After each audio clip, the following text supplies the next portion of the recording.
నమస్తే. చైనా గురించి మన దగ్గర ఈ మధ్య చాలా ఎక్కువ మంది మాట్లాడుతున్నారు. అక్కడ జరుగుతున్న అభివృద్ధి గురించి కొందరు, దానిలో ఉన్న ఆ దేశం వ్యవహార శైలిపైన మరికొందరు. ఏదో రకంగా భారతీయుల చర్చలో చైనా ఉంటున్నది. ఇంతకు చైనాలో ఏం జరుగుతున్నది? బయట జరుగుతున్నట్లుగా చైనాలో అభివృద్ధి ఉన్నదా? దాంట్లో ఉన్న సానుకూల వ్యతిరేక అంశాలు ఏమిటి? వీటి గురించి మనం తెలుసుకుందాం. మన దగ్గర సీనియర్ సంపాదకులు టంకసాల అశోక్ గారు మన దగ్గర ఉన్నారు. వారితో మాట్లాడదాం. సార్ నమస్కారం. సార్, మీరు చైనా పర్యటన, నేపాల్ వరుసగా తిరిగి వచ్చారు కదా, ఇవాళ మనం చైనా గురించి మాట్లాడదాము. అసలు చైనాలో ఏం జరుగుతున్నది? చైనాలో చాలా జరుగుతున్నది. మనకు తెలుస్తున్నది యాజ్ ఇట్ ఈజ్ కానీ చాలా తక్కువ. ఆ తెలుస్తున్న దాంట్లో కూడా వాస్తవాలు తెలవడము, సరైన దృక్పథంతో తెలవడము కంటే వక్రీకరణలతోని ప్రచారం రూపంలో తెలుస్తున్నది ఇంకా ఎక్కువ. ఆ కారణంగా ఎన్నో దురభిప్రాయాలు, అపోహలు కూడా కలుగుతున్నాయి.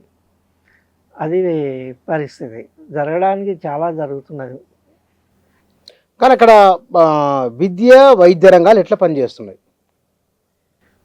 వైద్య రంగాలు చాలా బాగా ఉన్నాయి. అయితే దీనికంటే ముందు నేను ఒక మాట చెప్తా. ఇప్పుడు చైనా భాషను మొత్తం ప్రపంచ భాషల్లోనే అతి కష్టమైనది, అతి క్లిష్టమైనది అని అంటారు. అవును, రాయడం కూడా కష్టం. అది రాయడము, పలకడం ఇది చాలా కష్టమే. అయితే భాష ఎంత కష్టమైందో, క్లిష్టమైందో, చైనా చరిత్రను, విధానాలను అర్థం చేసుకోవడం కూడా అంత కష్టమైంది, క్లిష్టమైంది. అందుకు ఒక కారణము, అసలు వాళ్ళు బయటికి చెప్పుకోరు, ప్రచారం చేసుకోరు. రెండో కారణము, బయట నుంచి పరిశీలన చేసేవాళ్ళు కూడా ఆబ్జెక్టివ్గా చేయడము అనేది చాలా తక్కువ. అందుకే చైనాను ఇంత మిస్టరీ కంట్రీ అని, చాలా మిస్టీరియస్ ప్లేస్ అని అందరూ అనుకుంటారు. కానీ తెలుసుకోవాల్సింది మాత్రం చాలా ఉన్నది.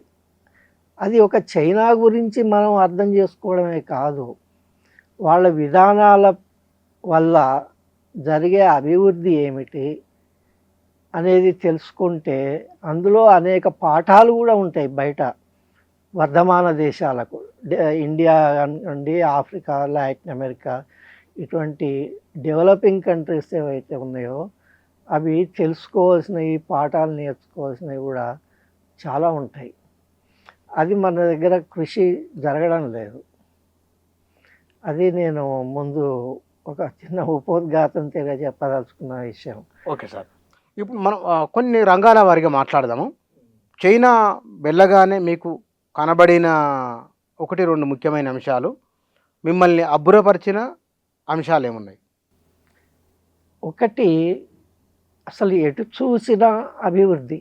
ఒక నగరాల్లోనే కాదు, మన దగ్గర నగరాల్లో అభివృద్ధి ఉంటుంది, గ్రామ ప్రాంతాలకు పోయినట్టయితే పూర్తి వెనుకబడుతున్న ప్రాంతం ఉంటుంది. అక్కడ అట్లా కాదు.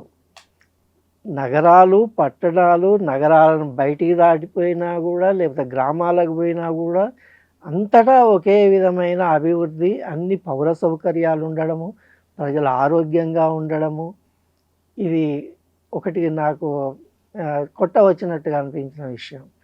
రెండోది, ప్రజల క్రమశిక్షణ, పరిశుభ్రత, ఎక్కడ చూసినా క్లీన్లీనెస్ మెయింటైన్ చేయడం అనేది ప్రజలు పాటిస్తారు, ప్రభుత్వం పాటిస్తుంది. ఎక్కడ చూసినా పరిశుభ్రత అనేది, క్రమశిక్షణ అనేది, ట్రాఫిక్ నుంచి మొదలుకొని టాయిలెట్స్ దాకా, పబ్లిక్ టాయిలెట్స్ దాకా చాలా నీట్గా ఉంటాయి. ఎక్కడ చూసినా 5 స్టార్ హోటల్స్ ఉన్నట్టుంటాయి. మన దగ్గర 5 స్టార్ హోటల్స్ ఎట్లుంటాయో అక్కడ పబ్లిక్ టాయిలెట్స్ కూడా అట్లా ఉంటాయి అన్నమాట. మన దగ్గర రోడ్ల మీద ఉంటే రాళ్ళు కొట్టిపోయి మొత్తం గందరగోళం ఉంటుంది. ఇది నాకు బాగా కొట్టొచ్చినట్టుగా అనిపించిన రెండో విషయం. ఈ రెండిటికి మనం తవ్వుకుంటూ పోతే ఎంతో అర్థం ఉన్నది. ఎందుకంటే పట్టణాలే కాకుండా గ్రామాలు కూడా ఇట్లా ఉండడము అనేది ఎందుకున్నది, ఎట్లా జరిగింది అట్లనే ఈ క్లీన్లీనెస్, క్రమశిక్షణ ఎట్లా వచ్చింది, ఎందుకు వచ్చింది, దాని వెనుకున్న ఆలోచనలు ఏమిటి, ప్రజల ఆలోచనలు, ప్రభుత్వ ఆలోచనలు ఏమిటి అనేది కనుక మనం అర్థం చేసుకుంటూ పోయినట్టయితే ఆ తేడా అనేది కనిపిస్తుంది. నాకు బాగా కొట్టొచ్చిన విషయాలన్నమాట. దాని వెనుక అర్థం చేసుకున్న కొద్దీ కూడా నేను లోతుల్లోకి పోయినా కొద్దీ, అంటే లోతుల్లో కంటే పూర్తి లోతుల్లోకి ఎవరం పోలేము, కానీ వీలైనంత వరకు అర్థం చేసుకున్న కొద్దీ నాకు కొట్టవచ్చిన కనపడ్డ విషయాలు ఈ రెండు అన్నమాట. లోతుల్లో కంటే మీరు ఏం అధ్యయనం చేశారు ఈ విషయంలో? అంటే ఒకటి నేను ఏమనుకున్నానంటే అసలు ఇదంతా ఎట్లా సాధ్యమైంది, ఇది ఏదో రాత్రికి రాత్రి జరిగేది కాదు కదా, దీనికి ఎక్కడో మూలాలు ఉండి ఉంటాయి. అవి ఎట్లా అనేది నేను తెలుసుకోవడానికి ప్రయత్నం చేసిన. నాకు అర్థమైంది ఏంటంటే ఇప్పుడు 1949లో కమ్యూనిస్ట్ విప్లవం వచ్చింది అక్కడ, మనకు తెలుసు. 1949లో ఆ విప్లవం వచ్చినప్పుడు వాళ్ళు కమ్యూనిస్ట్ పార్టీ కొన్ని మాటలు అనుకున్నది. ఏంటిది? మనకు ఒక సెంచరీ ఆఫ్ హ్యూమిలియేషన్ అనేది ఉన్నది. సెంచరీ ఆఫ్ హ్యూమిలియేషన్ అంటే ఏంటంటే మొదటి నల్లమందు యుద్ధం అంతకు 100 ఏళ్ల ముందు జరిగింది, 1839లో. అప్పుడు బ్రిటిష్ వాళ్ళు మన దగ్గర పరిపాలిస్తుండేవాళ్ళు. వాళ్ళు నల్లమందు ఎగుమతి చేయడానికి ప్రయత్నిస్తే అక్కడ ఉన్న చక్రవర్తి నిరాకరిస్తే యుద్ధం చేసి బలవంతంగా నల్లమందును అమ్మారు. తర్వాత వరుసగా నల్లమందు యుద్ధాలు జరిగినాయి. అప్పటి నుంచి 100 సంవత్సరాల పాటు ఇట్లా యుద్ధాలు, అందరూ ఆక్రమించుకోవడము, బ్రిటను, జపాను, రష్యా, అమెరికా ఇట్లా వేరు వాళ్ళందరూ వాళ్ళను ఆక్రమించుకుంటూ పోయినారు. షరతులు, వ్యాపారాలకు సంబంధించి వీళ్ళ షరతులు ఏవైతే వాటిని ఒప్పుకోవాల్సిందే, ఇక వేరే మాట లేదన్నమాట. ఆ విధంగా జరిగిన కాలం నుంచి కమ్యూనిస్ట్ పార్టీ విప్లవం తీసుకొచ్చే వరకు, అంటే 1949 వరకు 100 ఏళ్ళు, దాన్ని సెంచరీ ఆఫ్ హ్యూమిలియేషన్ అన్నారు వాళ్ళు. హ్యూమిలియేషన్, సెంచరీ ఆఫ్ హ్యూమిలియేషన్, అవమానాల శతాబ్దం. ఎందుకు అంత తీవ్రత? అవును, మరి వరుసగా అవమానాలే కదా, అవమానాలు జరిగినట్టు. వరుసగా ఆక్యుపేషన్లు, షరతులు, ఆక్రమించుకోవడము, సైనిక హింసలు కూడా అన్నీ చేసింది కదా. మరి అవన్నీ ఒక దేశానికి అవమానమే కదా. అది ఇండియా తీరుగానే చైనా కూడా ఒక గొప్ప సంస్కృతి, గొప్ప హిస్టరీ ఉన్న దేశం. మరి వాళ్ళకు వరుసగా ఇది జరగడము, ఇప్పుడు ఇంటర్నల్గా యుద్ధాలు జరగడము, వాళ్ళు గెలవడం వీళ్ళు గెలవడం వేరు, కానీ ఇవన్నీ బయట వాళ్ళు చేసినాయి. కాబట్టి దాన్ని వాళ్ళు అవమానాల శతాబ్దం, సెంచరీ ఆఫ్ హ్యూమిలియేషన్ అన్నారు. అని ఆ విప్లవం వచ్చిన తర్వాత 1949లో వాళ్ళు చేసుకున్న తీర్మానం ఏంటంటే ఇక్కడి నుంచి మనము సెంచరీ ఆఫ్ రిజువనేషన్, అంటే పునరుజ్జీవన శతాబ్దంగా మార్చుకోవాలి మరొక 100 ఏళ్ల పాటు. అంటే 1949 నుంచి 2049 వరకు ఈ 100 ఏళ్లలో మనము పూర్తిగా పునరుజ్జీవనం జరగాలి చైనాది అని తీర్మానించుకున్నారు. తీర్మానించుకొని అప్పటి నుంచి ఏమేమి చెయ్యాలి, పునరుజ్జీవనంలో భాగంగా వాళ్ళు చేయాల్సుకున్నది ఏమిటంటే, ఒకటి ఆర్థికంగా నెంబర్ 1 కావాలి ప్రపంచంలో, సైనికంగా నెంబర్ 1 కావాలి ప్రపంచంలో, సైన్స్ టెక్నాలజీ బట్టి నెంబర్ 1 కావాలి ప్రపంచంలో. ఇక తర్వాత మనల్ని ఎవరు కూడా కన్నెత్తి చూసే పరిస్థితి ఉండకూడదు. నెంబర్ 1 కావడము అంటే ఇతర దేశాల మీద యుద్ధాలు చేయడము, దోపిడీలు చేయడం కాదు, మనం అంతర్గతంగా శక్తివంతం కావడం.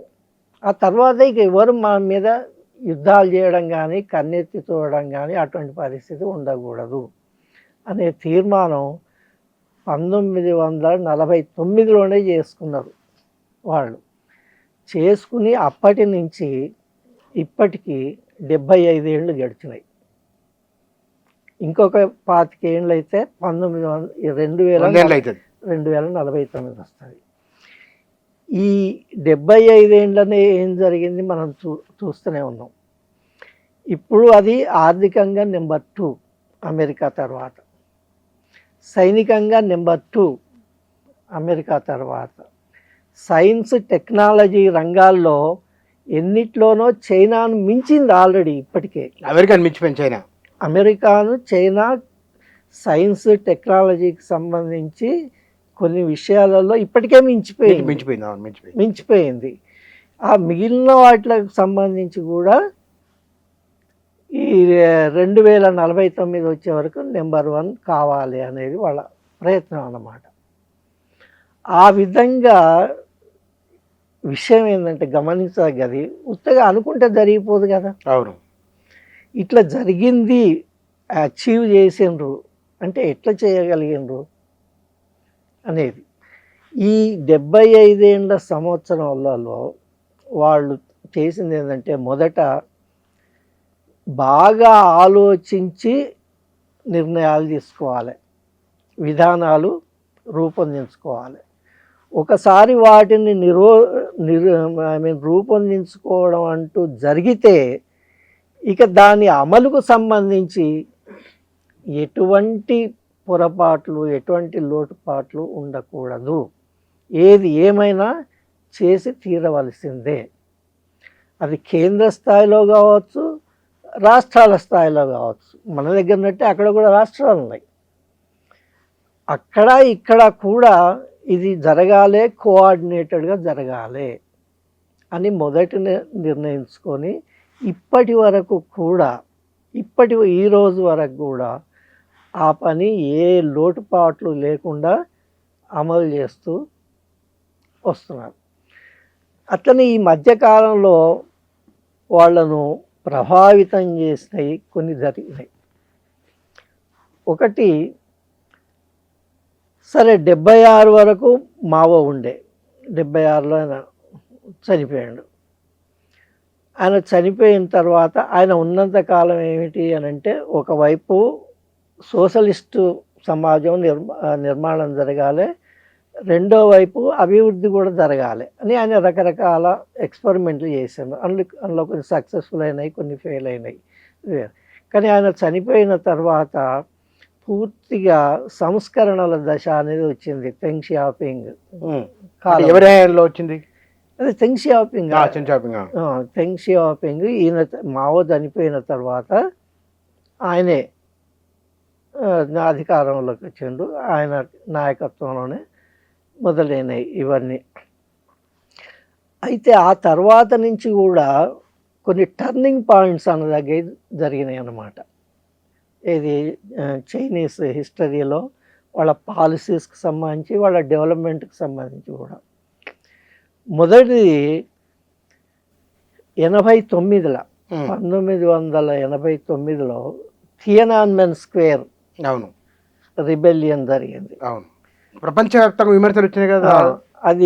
అది అందులో పాల్గొన్న వాళ్ళు ఎక్కువ యూత్. నేను పోయినా థియనాన్మెన్ స్క్వేర్ పోయినా. ఎప్పుడు? అప్పట్లో లేదు, మొన్న పోయినప్పుడు పోయినా. అక్కడ రిబెలియన్ జరిగింది యూతే ప్రధానంగా. యూత్, ఇంకా నిరుద్యోగులు, కొంతమంది ప్రజలు వాళ్ళు చేసినన్నమాట. అది చాలా పెద్ద షాక్ అయింది అక్కడ గవర్నమెంట్కు. ఎందుకు ఇట్లా జరిగింది? మనం అభివృద్ధి చెందడానికి ప్రయత్నిస్తున్నాం కదా, ఎందుకు జరిగింది అంటే, జరుగుతున్న అభివృద్ధి చాలలేదు అనేది కంక్లూజన్. అది ఒక పెద్ద టర్నింగ్ పాయింట్. దాని తర్వాత 1991 అంటే థియనాన్మెన్ జరిగిన మూడేళ్లకే సోవియట్ యూనియన్ కుప్పకూలిపోయింది. 91లో కుప్పకూలింది. అదొక పెద్ద షాక్ వాళ్లకు. పక్క దేశం కమ్యూనిజం పోయింది, ఉన్న కమ్యూనిజంలో గందరగోళం ఉంది, అది పోయింది. అసలు ఎందుకు జరిగింది ఇట్లా అని ఈ తియనాన్మన్ నుంచి అట్లనే సోవియట్ యూనియన్ కుప్పకూలడం నుంచి కూడా వాళ్ళు పాఠాలు నేర్చుకోవడానికి ప్రయత్నం చేశారు. అది రెండోది. మూడోది అంతే ఇంపార్టెంట్ది ఏంటంటే అదే రోజులలో ఇరాక్ యుద్ధం జరిగింది. 91లో గల్ఫ్ వార్ వచ్చింది. యుద్ధం జరిగింది. అయితే అంతకుముందు కూడా అంటే నేను మొదటనే అనుకున్నాం కదా ఏంటిది, సైనికంగా కూడా నెంబర్ 1 కావాలనుకున్నారని. అయితే సైనికంగా కావాలి అని అంటే అప్పుడు వాళ్ళు ఏమనుకున్నారంటే ఈ యుద్ధం జరిగినప్పుడు ఇరాక్ చాలా ధైర్యంగా ఎదుర్కోగలదు అమెరికాను దాని మిత్ర దేశాలను అని వాళ్ళ అంచనాలు ఉండే మొదట. కానీ అది నెల రోజులు తిరిగే వరకే తేలిపోయింది, అయిపోవడంతో అప్పుడు వాళ్లకు సైనికంగా నేర్చుకోదగిన పాఠాలు కూడా ఎన్నో కనపడ్డది. అంటే వరుసగా 3, తియనన్మన్ ఒకటి, సోవియట్ యూనియన్ కుప్పకూలడం ఒకటి, గల్ఫ్ వార్ ఒకటి, ఈ 3 అప్పటి నుంచి వాళ్ళు వాళ్ళ స్ట్రాటజీస్ను ఇంకా పదును పెట్టడం మొదలుపెట్టారు అన్నమాట. పదును పెట్టి అన్నిటికంటే చేయవలసినవి కొన్ని ఉన్నాయి. ఒకటి, మనము ఏ విధంగానైనా ఆర్థికంగా బలపడాలి. ఆర్థికంగా బలపడనందువల్లనే అభివృద్ధి లేక యూత్లో ఇటువంటి అసంతృప్తి అనేది వచ్చింది. రెండవది, ఆర్థికంగా అంతర్గతంగా బలపడనందువల్లనే సోవియట్ యూనియన్ ఈ విధంగా కుప్పకూలింది. అదేవిధంగా సోవియట్ యూనియన్లో అంతర్గతంగా ఒక కోహెషన్ అనేది లేదు. కోహెషన్ అనేది లేనందువల్ల అక్కడ వేరు సోవియట్స్, వాళ్ళలో 15 సోవియట్స్ ఉన్నాయి కదా, 15 సోవియట్స్లో కూడా నిరసనలు రావడము, వెళ్ళిపోవడము ఇవన్నీ జరిగినాయి. అంటే ఇంటర్నల్ కోహెషన్ కూడా లేదు. కనుక ఇవన్నీ మనం సాధించాలి అనేది ఇంకో వాళ్ళు నేర్చుకున్న పాఠం. అట్లనే సైనికంగా ఇరాక్ ఎందువల్ల ఓడిపోయింది, ఆ లోపాలను పూరించుకోవాలంటే మనం సైనికంగా ఏమేమి చేయాలి వీళ్ళ చేసుకున్నారా అనేది ఇంకో పాఠం అన్నమాట. అయితే వీటన్నిటికీలో ముఖ్యమైనది ఆర్థికం కాబట్టి మనం ఎట్లయినా WTOలో చేరాలి. అప్పుడు WTOలో వీళ్ళని చేసుకోవడానికి అసలు అమెరికా అంగీకరించడం, ఎందువల్ల కమ్యూనిస్ట్ దేశం అయినందుక, కమ్యూనిస్ట్ దేశం అయినందుకు వల్ల ఒకటి, పోటీగా వస్తుంది అనేది ఒకటి, మన షరతులకు WTOలో చేరాలంటే ఎన్నో షరతులకు ఒప్పుకోవాలి కదా, వాటి అన్నిటికీ ఒప్పించాలి అని ఇట్లా అడ్డం పడుతూ వచ్చింది. అట్లా దాదాపు 12-14 ఏళ్ల పాటు జరిగిన తర్వాత, చర్చలు జరిగిన తర్వాత 2001లో WTOలో చేరారు. అయితే WTOలో చేరినప్పుడు అమెరికా ఏమనుకున్నది అంటే, అరే వీళ్ళు కూడా మామూలుగా వ్యాపార వ్యవహారాలలో పడిపోతారు, మన షరతులకు ఒప్పుకుంటారు, ఇబ్బంది ఏముండదు, అతని వ్యాపారం కల్చరు అది ఇది వస్తుంది కాబట్టి రష్యాలో ఎట్లా జరిగిందో ఇక్కడ కూడా ప్రజలు అందరూ కల్చరల్గా ట్రాన్స్ఫార్మ్ అయిపోతారు. కనుక వీళ్ళు మెయిన్ స్ట్రీమ్లకు వచ్చేస్తారు, అసలు కమ్యూనిస్ట్ ఐడియాలజీని వదిలిపెట్టి మెయిన్ స్ట్రీమ్లకు వచ్చేస్తారు అని వాళ్ళ ఎక్స్పెక్టేషన్ అన్నమాట. మొత్తానికి చేర్చుకున్నారు. చేర్చుకున్నప్పటి నుంచి వీళ్లకు పెద్ద ఇక WTOలో చేరితే తెలుసు చాలా వెసులుబాట్లు వస్తాయి. అప్పటి నుంచి ఆర్థికంగా బలపడడం అనేది ఇంకా వేగాన్ని అందుకున్నది. ఇంతవరకు ఒక స్టేజ్. దీని తర్వాత వ్యవహారాలు చైనాకు అనుకూలంగా మారడం అనేది ఈ 21st సెంచరీ మొదలైనప్పటి నుంచి జరిగిందనమాట. మొదటిది 2008లో ఎకనామిక్ క్రైసిస్ వచ్చింది. అవును, ప్రపంచవ్యాప్తంగా వచ్చింది కదా. అది మొదలైంది కూడా ప్రధానంగా వెస్టర్న్ కంట్రీస్లోనే కదా, అమెరికా యూరోప్లోనే కదా. కనుక అప్పుడు దాని నుంచి వాళ్ళకి అర్థమైంది ఏంటంటే ఈ క్యాపిటలిస్ట్ సొసైటీ ఏదైతే ఉన్నదో అందులో చాలా లోపాలు ఉన్నాయి. అది ఎప్పటికైనా క్రైసిస్లో పడక తప్పదు. కనుక మనం కనుక సరిగా మేనేజ్ చేసుకోగలిగితే, అంతకుముందు కూడా ఫస్ట్ వరల్డ్ వార్ అయిపోయిన తర్వాత 1929లో పెద్ద రీసెషన్ వచ్చింది కదా, ఆర్థిక మాంద్యం. అటువంటిది అన్నమాట ఇది కూడా. కాబట్టి క్యాపిటలిస్ట్ సొసైటీ అనేది ఎప్పటికైనా ఒడిదుడుకులకు, తీవ్రమైన ఒడిదుడుకులకు లోనుగాక తప్పదు. కనుక మనం వీటి నుంచి పాఠాలు నేర్చుకున్నట్టయితే మనము సరిగా మేనేజ్ చేయవచ్చును అనేది ఒకటి అర్థమైంది. తర్వాత రెండోది ఇది మన కోవిడ్ వచ్చిన తర్వాత కోవిడ్ను చైనా మేనేజ్ చేయగలిగింది తప్ప ఎవరు చేయలేకపోయినది. మందుల రీత్యా కానీ, చికిత్స రీత్యా కానీ. ఇక్కడ దాని కారణమే చైనా అన్నారు కదా. అది నిజమే. కారణం అంటే అది అది కావాలని చేసింది కాదు, అది ల్యాబ్ నుంచి బయటపడ్డది. అది చివరికి అమెరికా కూడా ఇంటెలిజెన్స్ రిపోర్ట్స్ కూడా అవే చెప్పినాయి. వాళ్ళు రకరకాల ఇంటెలిజెన్స్ ఎంక్వైరీలు చేసిండ్రు. దాన్ని ఏదో విధంగా చైనా కావాలని చేసింది అని రుజువు చేయడానికి చాలా ప్రయత్నాలు చేశారు. కానీ చివరికి ఇంటెలిజెన్స్ రిపోర్ట్స్ కూడా అవి ల్యాబ్ నుంచి ఎస్కేప్ కావడం తప్ప కావాలని చేసింది కాదు అనేది కంక్లూడ్ చేశారు. కానీ అది అట్లా ఉంచి మేనేజ్ చేసింది మాత్రం చైనానే. కనుక అది ఇంకొకటి అయింది వీళ్ళకి. కానీ సార్ ఇక్కడ మనం కొంచెం దీనికంటే ముందు అవతలకి వెళ్దాము. ప్రపంచవ్యాప్తంగా వచ్చిన పరిణామాలను ఆధారంగా చేసుకొని తాను భవిష్యత్తులో ఎట్లా జాగ్రత్తలు తీసుకోవాలనో చైనా తెలుసుకొని ఆమె ప్రజలను వాళ్ళు ఎట్లా ఒప్పించగలరు అక్కడ కమ్యూనిస్ట్ పార్టీ. అది కనుక ఈ విధంగా ఇవన్నీ చూసి ఈ అనుభవాలు నేర్చుకొని వీటన్నిటి నుంచి వాళ్ళకు కాన్ఫిడెన్స్ వచ్చి అందుకు తగ్గ చర్యలు తీసుకుంటూ చాలా బలపడుతూ పోయినరు. ఆర్థికంగా బలపడుతూ పోయినరు, సైనికంగా బలపడుతూ పోయినరు, సైన్స్ అండ్ టెక్నాలజీలో బలపడుతూ పోయినరు. అది జరిగిపోతున్నాయి. ఇక ప్రజలకు సంబంధించింది ఏమిటంటే, ప్రజలు మొదటి నుంచి అక్కడ పేదరికం అనేది చాలా ఉండే చైనాలో. మనకంటే ఎక్కువ ఉన్నది కదా. మనకంటే ఎక్కువ ఉండే, దాదాపు ఇటువంటిదే. మనకంటే ఎక్కువ తక్కువ అనలేము. ఎందుకంటే ఇక్కడ పెద్ద ఫ్యూడలిజం ఉండే, అక్కడ పెద్ద ఫ్యూడలిజం ఉండే.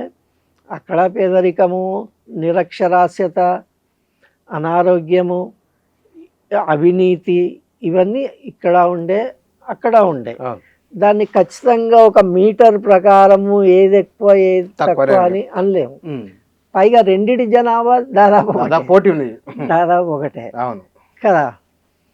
అయితే వాళ్ళు ఏం చేసిందంటే ప్రజలకు సంబంధించి అప్పుడు ఒకటి అన్న కదా, ఏది సోవియట్ యూనియన్ అంతర్గత బలహీనతలకు ఒక కారణము ఆర్థిక వ్యవస్థ సరిగా లేకపోవడము, దాని కారణంగా పేదరికము, నిరుద్యోగం, ప్రజలలో అసంతృప్తి.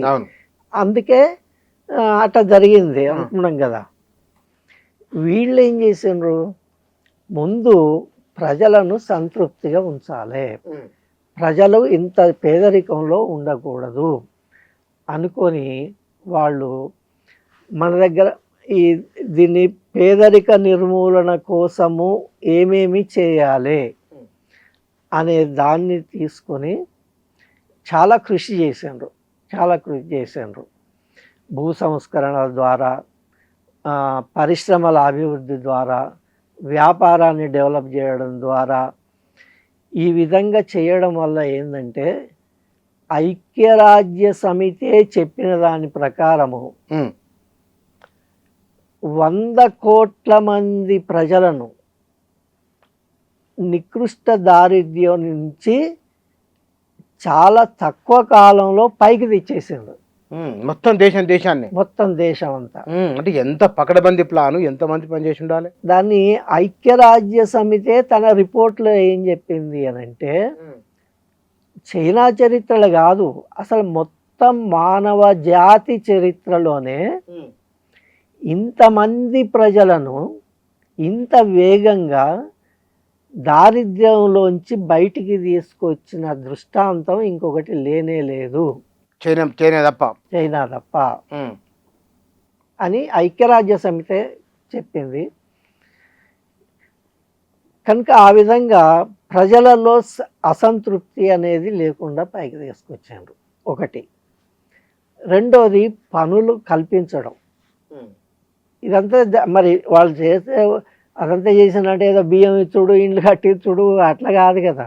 వాళ్ళు స్వయంగా ఆర్జించేటట్టు, తమ కాళ్ళ మీద తాము నిలబడేటట్టు చేసిందన్నమాట. చేసి అంతమందిని పైకి తీసుకొచ్చారు. అది ఒకటి. రెండోది ఏమిటి, చైనా ప్రజలకు తెలుసు ఏమిటి, వాళ్ళకు సెంచరీ ఆఫ్ హ్యూమిలియేషన్ అనుభవం ఒకటి ఉన్నది కదా. అవును. ఇప్పుడు అట్లనే నిన్ననే సోవియట్ యూనియన్ కుప్పగొలగొట్టింది కదా. అవును. అదేవిధంగా మన మీద కూడా గురి పెట్టిండ్రు, మనలను కూడా దెబ్బతీయడానికి వీళ్ళు ప్లాన్ చేస్తున్నారు అనేది ప్రజలకు తెలుసు. కాబట్టి దాని నుంచి తట్టుకోవడానికి ప్రభుత్వం ప్రయత్నం చేస్తున్నది అనేది కళ్ళ ఎదురుగా కనిపిస్తున్నదే కనుక ఆ గవర్నమెంట్కు పూర్తిగా సమర్థనగా ఉండాలి, ప్రభుత్వంతో నిలబడాలి. అంటే ఈ ఆలోచనలన్నీ ఉన్నప్పుడు ఏమిటిది, అది దేశభక్తి అవుతుంది కదా. చాలా బలమైన ఇవన్నీ కంబైన్ అయినప్పుడు బలమైన దేశభక్తిగా మారుతుంది. ఆ విధంగా ఇప్పుడు మేము పోయినప్పుడు కూడా, మేము అక్కడ పోయి చూసినప్పుడు, అదర్వైజ్ చదువుతున్నప్పుడు కూడా ఏంటంటే అక్కడి ప్రజలకు చాలా బలమైన దేశభక్తి అనేది ఉన్నదన్నమాట. ఒకటి పేదరికం నుంచి వచ్చేసారు, రెండోది సోవియట్ యూనియన్ కుప్పగొలలేదు, మూడోది వాళ్ళని తట్టుకొని మీరు ఆర్థికంగా ఎదుగుతున్నారు, సైనికంగా ఎదుగుతున్నారు, సైన్స్ అండ్ టెక్నాలజీ విధంగా కూడా ఎదుర్కొంటున్నారు. అదేవిధంగా ఇప్పుడు ప్రమాదం అనేది ఇంకా ఎట్లా పొంచి ఉన్నది అనేది కూడా వాళ్ళకి తెలుసు. మనము ఒకసారి మ్యాప్ను చూస్తే పసిఫిక్ వైపు Japan, south Korea, Philippines, Thailand ఇటువంటి దేశాలన్నీ ఏదైతే ఉన్నాయో చైనాకు ఆనుకొని ఉన్నాయి, వాటన్నిట్లలో కూడా అమెరికన్ మిలిటరీ స్థావరాలు పెద్ద ఎత్తున ఉన్నాయి. ఇంకోటి జపాన్ నుంచి మొదలుకొని ఇటు సౌత్ వైపుకి పోతే మనం మ్యాప్ను చూస్తే తెలుస్తుంది, చైన్ ఆఫ్ ఐలాండ్స్ అంటారు. చైన్ ఆఫ్ ఐలాండ్స్ వరుసగా చిన్న చిన్న చిన్న చిన్న దీవులు చాలా ఉన్నాయి అన్నమాట. అది ఫస్ట్ చైను, ఇంకొద్దిగా ముందు పోతే సెకండ్ చైను. చైనా ఈ దీవులను దాటి పసిఫిక్ వైపు రాకూడదు, సౌత్ చైనా సీ వైపు రాకూడదు అనేది ఎవరో ఊహించడం కాదు. అమెరికన్ గవర్నమెంటు వాళ్ళ స్ట్రాటజీ పేపర్స్లో చాలా క్లియర్గా రాసింది. ఇప్పుడు మొన్న ట్రంప్ వచ్చిన తర్వాత కూడా 2 స్ట్రాటజీ పేపర్స్ ప్రకటించాడు. ఒకటి నేషనల్ స్ట్రాటజీ డాక్యుమెంట్, రెండవదేమో నేషనల్ డిఫెన్స్ డాక్యుమెంట్. ఈ 2 నేను చదివిన. ఈ రెండిట్లో కూడా చాలా క్లియర్గా ఓపెన్గా చెప్పిండ్రు ఏమని, ఈ ఏరియా అంతా మనకు మిగిలిన చివరి సవాలు చైనా. చైనాను ఈ ఐలాండ్స్ను దాటి పసిఫిక్ వైపు రానివ్వవద్దు, ఓపెన్గా ఇట్లా స్పష్టంగా రానివ్వవద్దు. అట్లా రాకుండా ఉండడానికి ఈ చైన్ ఆఫ్ ఐలాండ్స్, అట్లనే మనకు ఇక్కడ ఉన్న ఈ సైనిక స్థావరాలు ఉపయోగపడతాయి. మరి ఈ డాక్యుమెంట్లన్నీ ఎదురుగా కనిపిస్తుంటే చైనా ప్రజలకు అర్థం కాదా, అరే మనల్ని ఎట్లయినా ఎప్పటికైనా దెబ్బతీయాలన్నదే వీళ్ళ ఆలోచన అని. మరి అది కూడా దేశభక్తి అనే దానికి దోహదం చేస్తుంది కదా. ఒకవైపు నీకున్న అంతర్గత అసంతృప్తిని ప్రభుత్వం తీసేస్తున్నది, రెండో వైపు బయట నుంచి ఉన్న ప్రమాదం ఏమిటనేది కనిపిస్తున్నది. కాబట్టి నీకు పేదరికం అనేది పోయింది, తగ్గుతున్నది, నువ్వు క్రమక్రమంగా అభివృద్ధి చెందుతున్నావు, ఆ బయట నుంచి వచ్చే ప్రమాదాన్ని తట్టుకోవాలి కదా. కనుక ఇవి అన్నమాట అక్కడ అంతర్గతంగా ఉన్న పరిస్థితులు చైనాలో. ఆ విధంగా అది చాలా బలమైన, అంటే సోవియట్ యూనియన్లో ఏ బలహీనతలు ఉండేనో అవి లేకుండా తెలివిగా వదులుకున్నారు. తర్వాత సెంచరీ ఆఫ్ హ్యూమిలియేషన్ అనే దాని నుంచి బయటపడుతున్నారు, సెంచరీ ఆఫ్ రిజువనేషన్ వైపు పోతున్నారు. రైట్, వాళ్ళ ఆలోచన తీరు రెండు మారినాయి. అట్లనే ఈ థియనన్మెన్ స్క్వేర్ టైంలో ఏ అసంతృప్తి వచ్చిందో అటువంటిది ఇంకా లేకుండా చేస్తున్నారు. అతనే ఎప్పటికప్పుడు వేసుకుంటున్న పంచవర్ష ప్రణాళికలు వాళ్ళ దగ్గర కూడా ఉన్నాయి ప్రణాళికలు.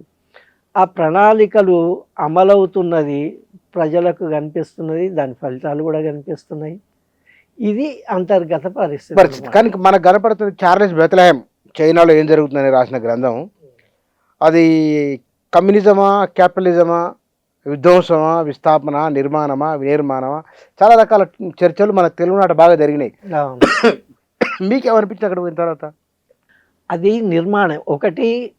సరే, అంతటా ఉన్న విమర్శల ప్రకారం ఒకటి నిజమేందంటే అక్కడ ప్రజాస్వామ్యం అనేది లేదు మనం అనుకున్న పద్ధతిలో. అయితే లోకల్గా ఉంటుంది, మన గ్రామాలు ఉంటాయి కదా, మన దగ్గర పంచాయతీలు నట్టే అక్కడ విలేజ్ కౌన్సిల్స్ ఉంటాయి. వాటికి ఎన్నికలు పూర్తి స్వేచ్ఛగా జరుగుతాయి. అక్కడ పార్టీ గీర్టీ స్వతంత్రము అనేది ఏమీ లేదు, పార్టీ ఇంటర్ఫియర్ కావడం అనేది ఏమీ లేదు.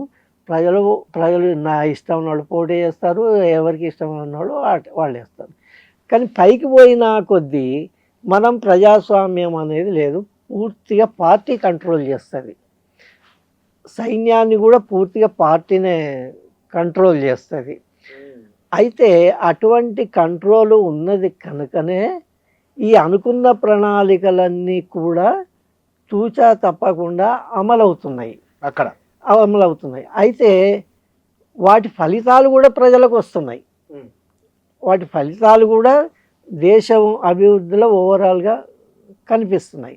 కనుక ఆ విధంగా చూసినప్పుడు ఇది నిర్మాణమే తప్ప విధ్వంసం ఏమీ కాదు. అయితే వాళ్ళ మోడల్ వేరు. ఇప్పుడు మనం జనరల్గా అనుకునే నమూనాలు కొన్ని ఉంటాయి కదా. అయితే ఏ నమూనా అయినా అంతిమంగా ప్రజలకు లాభం జరగాలి, దేశానికి లాభం జరగాలి, దేశము అన్ని ప్రమాదాలను తట్టుకొని నిలబడగలగాలి, అంతే కదా. అవన్నీ జరుగుతున్నాయి కాబట్టి అది నిర్మాణమే తప్ప విధ్వంసం ఏమీ కాదు. ఇక మీరు క్యాపిటలిజమా ప్రజాస్వామ్యమా అని అంటే అది కూడా చెప్పిన, అది క్యాపిటలిజమే. అయితే స్టేట్ క్యాపిటలిజం అయినప్పటికీ కూడా అదే సమయంలో ప్రైవేట్ ఇన్వెస్ట్మెంట్స్ కూడా ఉన్నాయి. స్టేట్ క్యాపిటలిజం అంటే మొత్తం అంతా పెట్టుబడులు వ్యాపారాలు అన్నీ గవర్నమెంట్ చేస్తుందని కాదు, అట్లేమీ లేదు. మీకు అక్కడ గవర్నమెంట్ పెట్టుబడులు ఎంతున్నాయో అందుకు తీసిపోని విధంగా ప్రైవేట్ పెట్టుబడులు ఉన్నాయి. అవి చైనా వాళ్ళ పెట్టుబడులు ఉన్నాయి అందులో, అతనే బయట వాళ్ళు వచ్చి పెట్టే పెట్టుబడులు ఉన్నాయి.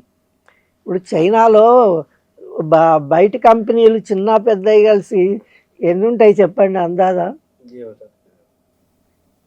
50 లక్షలు. 50 లక్షల కంపెనీలు, 50 లక్షల వ్యాపారాలు కంపెనీలు ఉన్నాయి. 5,000 10 నుంచి 20,000 అందామని అనుకుంటున్నాను నేను. చిన్న పెద్ద కలిపి 50 లక్షలు 50 లక్షలు ఉంటాయి మొత్తం దేశం అంతటా కలిపి. కనుక అది క్యాపిటలిజం అంటే క్యాపిటలిజమే, కానీ కేవలం స్టేట్ క్యాపిటలిజమే కాదు. స్టేట్ క్యాపిటలిజంతో ఎంత ఉన్నదో ప్రైవేట్ క్యాపిటలిజం అంతకంటే ఎక్కువ ఉన్నది. నేను ఒక మాట, మన ఇండియా ఒక ఉదాహరణ తీసుకుంటా. వెస్ట్ బెంగాల్లో కమ్యూనిస్టులు అన్నేళ్ళు పరిపాలించి మనం చూసినాం ఇవాళ ఎట్లుంది అనేది. కేరళ కొంత మినహాయింపు అనుకోవచ్చునో ఏమో, కమ్యూనిస్ట్ ఆలోచన ఒకటే, అదే మార్క్స్ సిద్ధాంతం.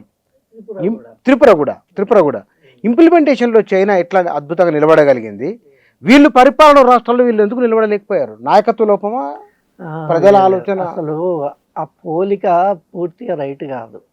ఎందుకంటే చైనా అనేది ఒక సావరిన్ కంట్రీ కదా. అది విధానాలు మొత్తం అనేవి కంట్రీ అంతా ఒక ఏకతాటిపై ఉంటుంది. దేశం కేంద్ర ప్రభుత్వం నిర్ణయిస్తుంది. అక్కడ రాష్ట్రాలకు చాలా అటానమీ ఉంటుంది. అక్కడ పెట్టుబడులు, విధానాలు, వ్యాపారాలలో అటానమీ ఉంటుంది. వారిదైన నమూనా ఉంటుంది మళ్ళీ అక్కడ. కానీ ఓవరాల్గా మాత్రం ఒకటే సిస్టమ్. అయితే బెంగాల్ కానీ ఇంకోటి కానీ ఒక దేశంలో భాగమే తప్ప వాళ్ళు స్వతంత్రంగా ఏం చేయగలుగుతారు? ఏం చేయలేరు. అయితే అదే ఒక సాకు కాదు వాళ్ళు దెబ్బతినడానికి.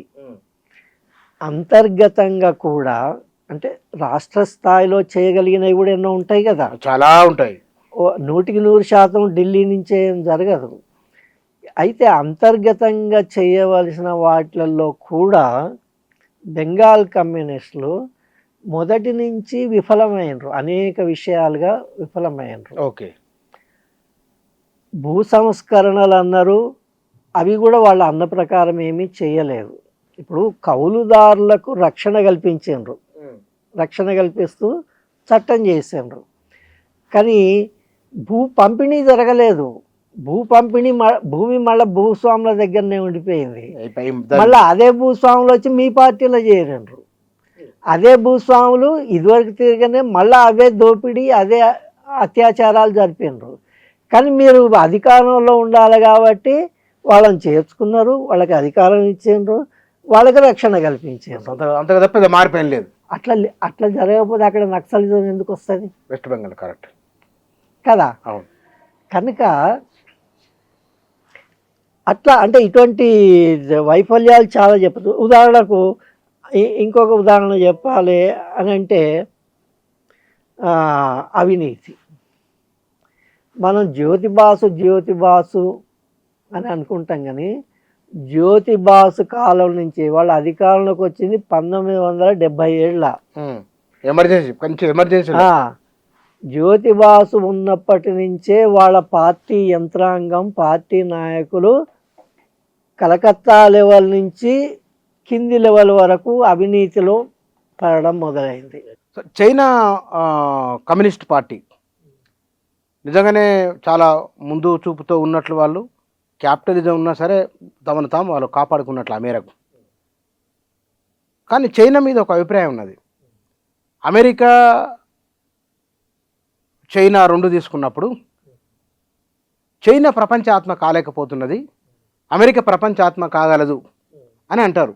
మీరేమంటారు? చాలా జాగ్రత్తగా అర్థం చేసుకోవాల్సిన రెండు కోణాలు ఉన్నాయి. ఇప్పుడు అమెరికానే కాదు, యూరప్ కూడా, అమెరికా, యూరప్ లాంటి దేశాలు ఇవి ఫ్రీ వరల్డ్ అనే పేరున్నది వీటికి. ఎక్కడైనా మనిషికి ప్రజాస్వామ్యము, స్వేచ్ఛ, అభివృద్ధి, ఫ్రీగా ఉండడము అనేది మనసుకు, మైండ్కు కూడా బాగా నచ్చుతుంది, అపీలింగ్గా ఉంటుంది కదా. మీరు ఎంత అభివృద్ధి చెందినా రెస్ట్రిక్షన్స్ కనుక ఉంటే మీకు నచ్చవు. ఆ విధంగా చూసినప్పుడు ఈ విమర్శ రైటే. ఏది మీరు ప్రపంచం ఆత్మ అమెరికా లేదా ఫ్రీ వరల్డ్ అనేది, అమెరికా ప్లస్ యూరోప్తో కూడిన ఫ్రీ వరల్డ్ అనేది అవుతుంది తప్ప చైనా లాంటి రెస్ట్రిక్టెడ్ సొసైటీ అది ఎంత అభివృద్ధి చెందినప్పటికీ కాలేదు అన్నంత వరకు ఇన్ ప్రిన్సిపల్ అది రైట్, అందులో అనుమానం లేదు. అయితే ఇప్పుడు భవిష్యత్తుకు సంబంధించి జరుగుతున్నది ఏమిటి అంటే ఇది కూడా జాగ్రత్తగా అర్థం చేసుకోవాల్సింది. ఒకటేంది, ఇప్పుడు చైనా చెప్తున్నది కానీ ఎందరో ఎక్స్పర్ట్స్, హిస్టోరియన్స్, అమెరికన్స్తో సహా, యూరోపియన్స్తో సహా చెప్తున్నది ఏంటంటే ఫ్రీ వరల్డ్ అవసరమే. ఎక్కడైనా ఫ్రీ డెమోక్రసీ ఏ దేశానికి సంబంధించి దానికి అవసరమే. కానీ ఈ పేరు మీద సామ్రాజ్యవాద దేశాలు గత 500 సంవత్సరాలుగా, కొత్తగా కాదు 500 సంవత్సరాలుగా ఏమేమి చేసినాయి అనేది తెలిసిందే. ఇప్పుడు మనం ఇక్కడ మన లిస్ట్ చెప్పుకోనక్కర్లేదు. అయితే ఆ ప్రకారము వాళ్ళ ఆధిపత్యాన్ని నిలబెట్టుకోవడానికి ఆ దేశాలు చేస్తున్న వాటి కారణంగానే ఎన్నో దేశాలలో విప్లవాలు వచ్చినాయి, స్వాతంత్ర ఉద్యమాలు వచ్చినాయి, ఇవన్నీ జరిగినాయి.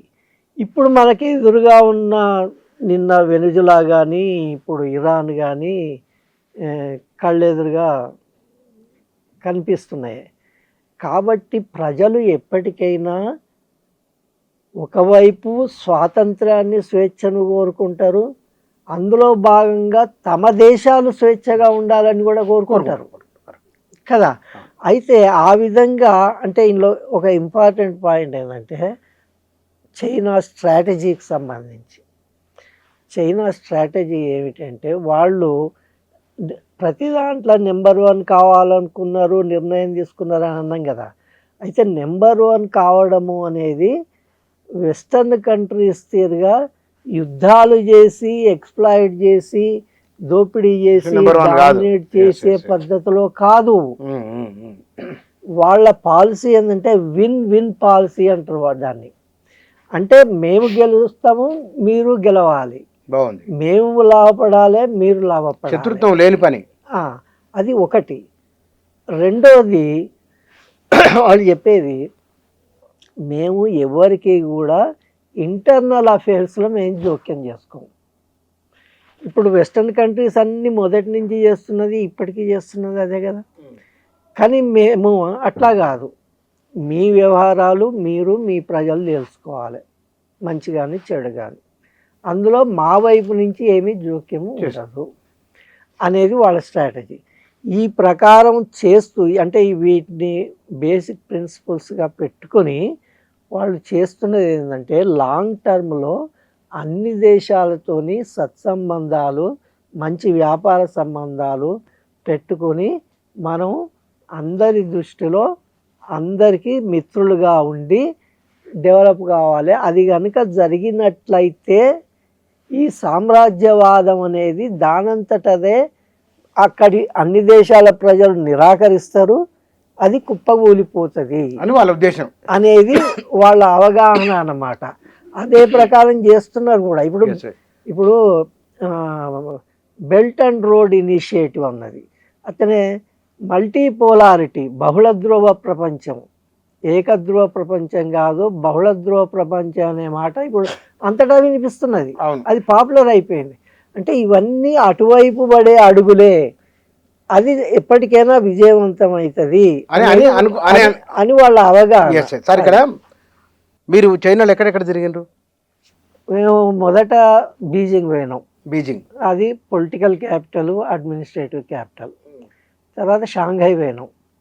Shanghai business capital, financial capital. అంటే బాంబే లేక మనకు బాంబే తిరగా. తర్వాత షియాన్ అని ఒక సిటీ ఉన్నది, అది ఏన్షియంట్ క్యాపిటల్. ఏన్షియంట్ క్యాపిటల్ అని అంటే దాదాపు 9-10 డైనాసిటీస్కు క్యాపిటల్ అది. ఇంకొకటి చెప్తే మీకు షియాన్ ఇంపార్టెన్స్ బాగా అర్థం కావచ్చు. మనం సిల్క్ రోడ్ అంటాం కదా. అవును, సిల్క్ రోడ్ చైనాలో మొదలైంది షియాన్లోనే.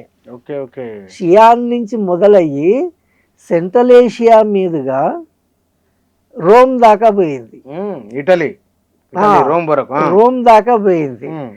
కనుక ఆ సిల్క్ రోడ్ మొదలైంది షియాన్లోనే.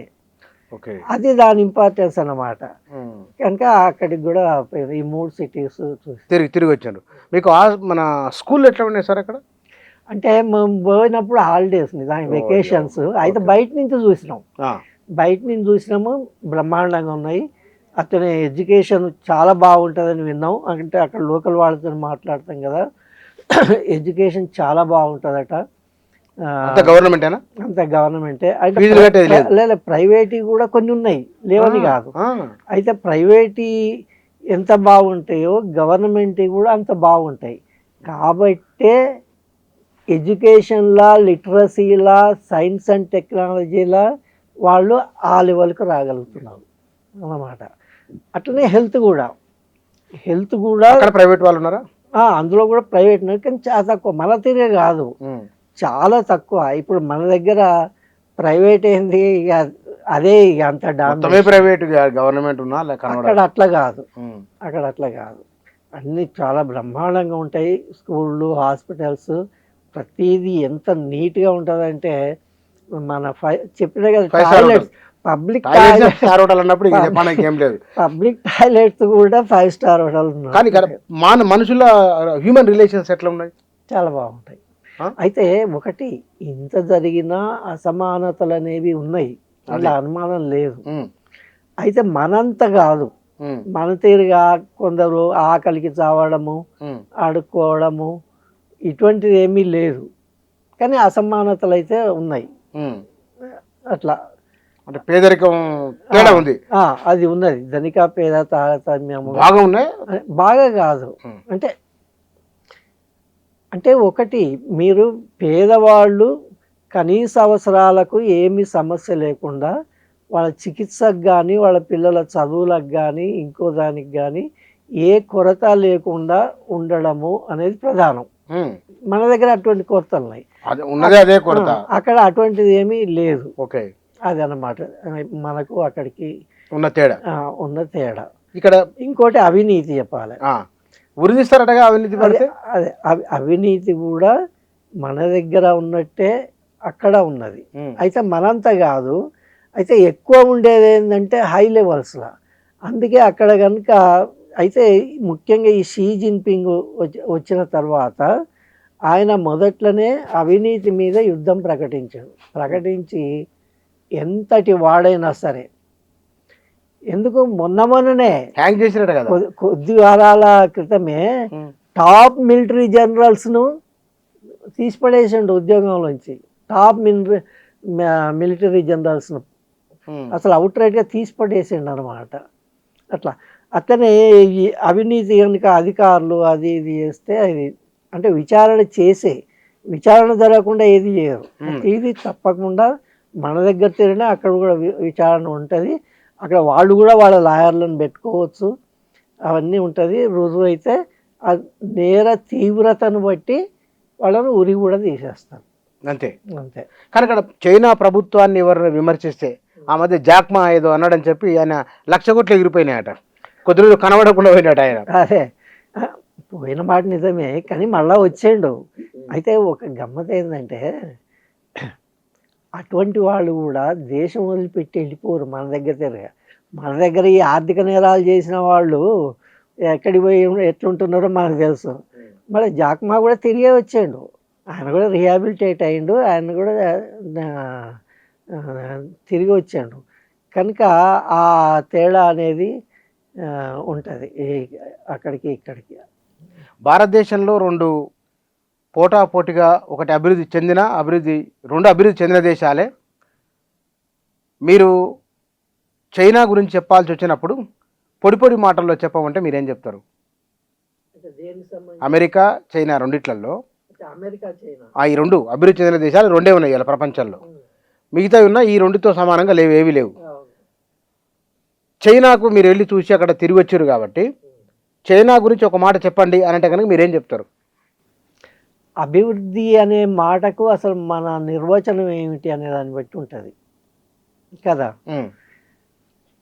ఇప్పుడు ఒక నిర్వచనం ప్రకారము అమెరికా గొప్పగా అభివృద్ధి చెందింది, ఎందుకంటే అక్కడ సంపాదించుకోగలిగిన వాళ్ళు, శక్తి ఉన్న వాళ్ళు, తెలివి ఉన్న వాళ్ళు, ప్రపంచంలో ఉండే ధనవంతులందరిలోకి అక్కడే ధనవంతులు ఉన్నారు. కానీ అదే సమయంలో అక్కడ పేదవాళ్ళు కూడా చాలా ఉన్నారు. ఇప్పుడు మనం పావర్టీ ఉన్న అమెరికా అని చూస్తే అక్కడ కూడా మనలాంటి పావర్టీ ఉన్న వాళ్ళు ఉన్నారు. అక్కడ లెక్కల ప్రకారమే, వరల్డ్ బ్యాంక్ లెక్కల ప్రకారమే 9% పావర్టీలో ఉన్నారు అమెరికాలో. చైనాలో పావర్టీ ఇంటర్నేషనల్ స్టాండర్డ్స్ లెక్కల ప్రకారము 10% ఉన్నారు. 9 ఉన్నారు, 10 ఉన్నారు. అయితే అమెరికా ఎప్పటి నుంచి ఉన్న హిస్టరీ, క్యాపిటలిస్ట్ హిస్టరీ, వందల సంవత్సరాల క్యాపిటలిస్ట్ డెవలప్మెంట్ ఉండి కూడా ఇంకా 9% పావర్టీ ఉన్నారు మీ దగ్గర. చైనా డెవలప్ కావడం అనేది మొదలైంది ఇంకా 100 ఏళ్ళు కూడా కాలేదు, 50 ఏళ్ళు కూడా కాలేదు. మళ్ళీ అమెరికాతో పోలిస్తే చైనా జనాభా ఎన్ని రెట్లు ఓ 5-6 రెట్లు ఎక్కువ కదా. కనుక ఈ లెక్కలను బట్టి మనము ఏది డెవలప్ అయింది, ఏది పేదది.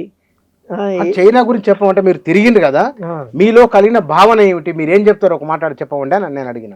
అదే చెప్తున్నా, ఒక డెమోక్రసీ అనేది ఒకటి వదిలిపెడితే చైనానే ఐడియల్ సొసైటీ. అదొక్కటి వదిలిపెడితే ప్రజలు సంతృప్తిగా ఉన్నారు, మా పేదరికం లేదు, వాళ్ళ దేశం సాధిస్తున్న అభివృద్ధిని చూసి గర్వంగా ఉన్నారు, బయట నుంచి వచ్చే ప్రమాదాలను తట్టుకొని నిలవగలుగుతున్నదని, నిలవగలగాలని కోరుకుంటున్నారు. ఒక దేశానికి సంబంధించి అంతకుమించి ఏం కావాలి? Right sir, thank you sir. Thank you. మన పక్క దేశం చైనా, ఆ చైనాలో జరుగుతున్నది ఏమిటి, అక్కడున్న కమ్యూనిస్ట్ పార్టీ, ప్రభుత్వము, ప్రజలు ఈ ఇద్దరు కోఆర్డినేషన్లో ముందుకెళ్తున్న కారణంగా వస్తున్న ఫలితాలు ఏమిటి అనేది వారు క్షేత్రస్థాయి పర్యటన ద్వారా వ్యక్తీకరించిన అభిప్రాయాలు. Thank you.